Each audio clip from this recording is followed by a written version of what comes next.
And it is controversial in the sense that the process I've just described, that system, is based on clean language. I'm the co-author of a book about clean language, and clean language is predominantly a coaching and a therapy system.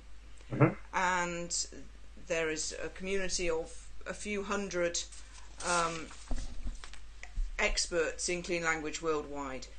Now, within that world, what I'm doing would be highly controversial and would be regarded as dangerous, because Right. basically when you have the information about how someone is representing something in metaphor at a subconscious level, you do effectively gain power over them. Now, the question is whether it's ethical for me to share it. The question is whether you, the person who's hearing it, will use it ethically.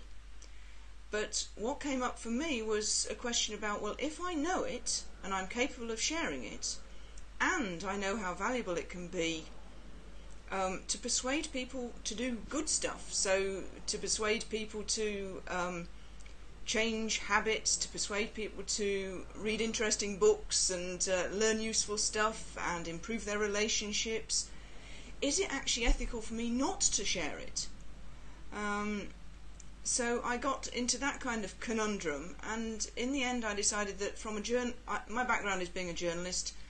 As a journalist, it's not my job to get information and then sit on it. It's my job to get information and then share it. And to a certain extent, it's a question of, I have to trust people to use it with ethics and with positive intention. So yeah, I'm a little bit nervous about what might happen. But yes, people do need to draw on their own ethical framework to decide what they're going to do with it. I joke about this sort of channeling the force kind of thing. And when we talk about channeling the force, there is a dark side. There can be a dark side. My personal belief is that most people are broadly inherently good, inherently well-intentioned. And I hope that what happens next will bear that out. Okay, yeah, because I'm not myself extensively trained in clean language and the stuff you've been talking about. I've been to a few workshops and I've read a couple of books and so on. From what I've seen so far, I must admit I'm struggling to see how you could use it for evil, but I dare say there's some stuff in there that you could do. Because it seems to be like if you were selling me something, you could find out what I actually want and then give it to me. Mm-hmm. I'm not seeing an ethical problem with that, really. Well, that's good. And I did choose the pieces I gave away free with some care. Mm-hmm. So, for example, so in the power switch, you learn how to make people feel good. Oh, how could you release that into the world? Now, there is an opposite to that, and in certain circumstances, there can be contexts where it is highly ethical to make someone feel bad. Okay. And I decided not to include that in the free material. Okay. Okay. Well, we'll have to wait and see what that is. Fine. Okay. So I think it's fair to say now you're an expert in discovering people's unconscious metaphors, mm-hmm. and probably the most valuable kind of expert as well, because you're not just learning skills exactly as they're taught to you, you're applying them to new fields that they haven't been applied to before. So what is the value exactly of discovering? So we've talked a little bit about we can find out their metaphors rather than imposing metaphors on them, or talking them into a metaphor, or making them see things a different way. It's finding out how they see things in the first place. What's the value of that? What does it enable people to do that they couldn't do beforehand? Well, put simply, it enables them to influence with greater power and precision. So, as you mentioned, you can find out what someone really wants, You can find out how they think about it and what's important to them about it. You can control how they feel during the course of a conversation. Now, if you look at pretty well any sales model, there are points in a conversation where you want them to be focused on what they want and have them feel good about the future. Yeah. And there are points where you want to focus them on the problem, on the pain, Yeah. and make them feel bad about it. Like in the spin selling model where Exactly. you get Spin to feel selling bad. would have been It's gonna absolutely happen. typical. Why? Yeah. Yeah. Okay. So this approach enables you to have a greater level of precision and a greater level of power. So you've got this subconscious connection with the person, so you can do it more directly and potentially much, much, much more quickly than you otherwise would be able to.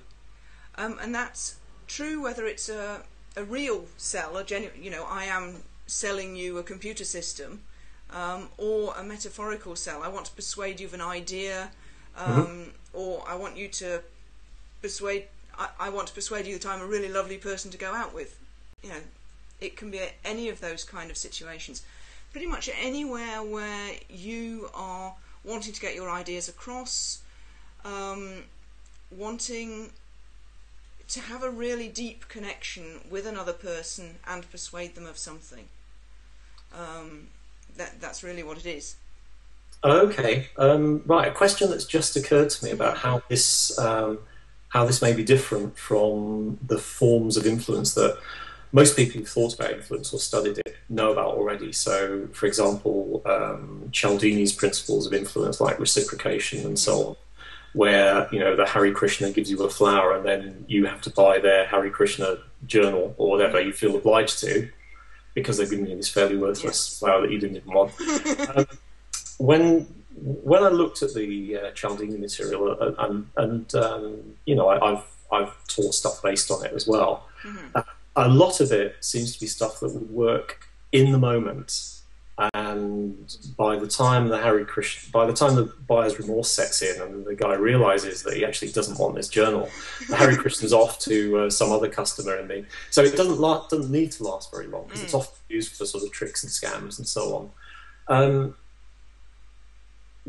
Is there a difference in terms of how long the influence lasts and the persistence of it, and do we bring about permanent changes in people's thinking, or just little behavioural blips where they feel bad about it afterwards?